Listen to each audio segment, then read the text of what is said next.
दोस्तों नमस्कार, मैं हूं आर्किटेक्ट अशोक गोयल। बैंक वाले बड़ी फ्रीक्वेंटली आप लोगों को अपना केवाईसी अपडेट करने के लिए कहते हैं और बैंक में बुलाते हैं डॉक्यूमेंट्स के साथ। अभी इस मामले में रिज़र्व बैंक की कुछ बातचीत मैं सुन रहा था, वो मैं आपको सुनवाता हूँ। उसमें स्पष्ट रूप से कहा गया है कि आपको केवाईसी अपडेट करने के लिए बैंक जाने की ज़रूरत नहीं है। आप सिंपली उनको ईमेल भेज के ये सूचना दे सकते हैं, और अगर आपके एड्रेस में या किसी और जानकारी में कोई परिवर्तन नहीं है तो आपको बार बार केवाईसी अपडेट करने की ज़रूरत नहीं है। आप सिर्फ उनको सूचना दे दीजिए कि मेरी किसी भी चीज़ में कोई परिवर्तन नहीं आया। ये मैं आवाज़ें सुनवाता हूँ आपको।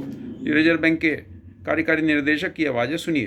ऑनलाइन में कर सकते हैं, कोई ज़रूरी नहीं है कि आप ब्रांच जाए। I think executive director Saurabh Sinha, आप थोड़ा एक्सप्लेन कर दीजिए। ब्रांच जाने की ज़रूरत नहीं है।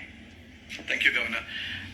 जैसा गवर्नर ने बताया, ब्रांच जाने की जरूरत नहीं है अगर आप अपना री केवाईसी करवा रहे हैं। अगर आपका कोई भी केवाईसी डिटेल उसमें कोई भी बदलाव नहीं आया है तो आप सिंपली एक ईमेल भेज दें या फिर अपना जो रजिस्टर्ड मोबाइल है उससे मैसेज भेज दें बैंक को और री केवाईसी हो जाएगा।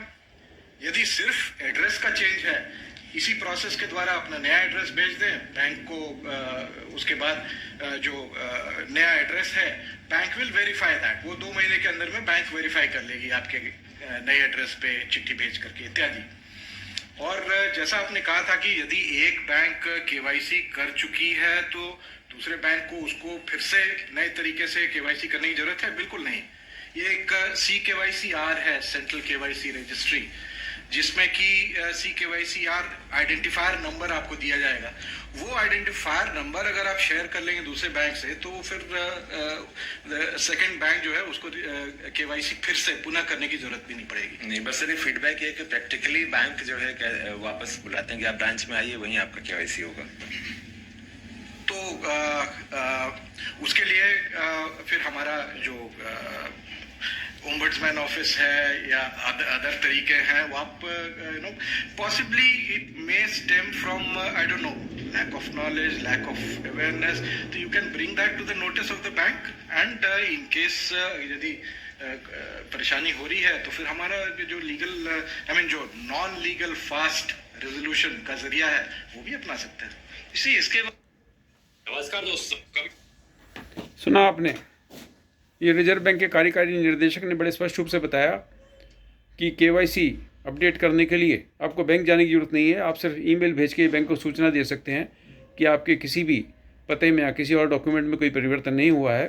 और दूसरी चीज़ उन्होंने बड़ी स्पष्ट रूप से बताया कि अगर बैंक आपको फिर भी इंसिस्ट कर रहा है कि आप बैंक आइए और ये सारे डॉक्यूमेंट्स के साथ केवाईसी को अपडेट कीजिए, तो आप बैंक के ओम्बुड्समैन को अपनी शिकायत दर्ज करा सकते हैं और वहाँ पर आपका तुरंत निदान मिल जाएगा। उन्होंने एक बात और बड़े स्पष्ट रूप से कराई कि ये सारा कुछ जानकारी के अभाव में हो रहा है।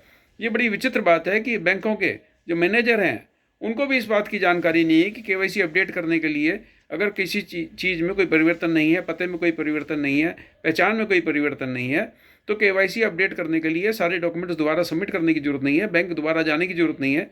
मात्र बैंक को ईमेल द्वारा या व्हाट्सएप मैसेज द्वारा अपने रजिस्टर्ड मोबाइल नंबर से इतनी सूचना देनी है कि मेरे किसी भी प्रकार का कोई परिवर्तन नहीं आया है, तो बैंक स्वयं केवाईसी को आपके अपडेट कर देगा।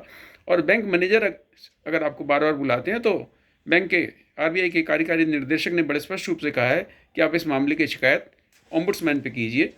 हर बैंक के लिए ओम्बुड्समैन की व्यवस्था होती है और उसका पता आप ईमेल से देख सकते हैं, अपना इंटरनेट से देख सकते हैं। तो मैं समझता हूँ कि ये बड़ी महत्वपूर्ण जानकारी है।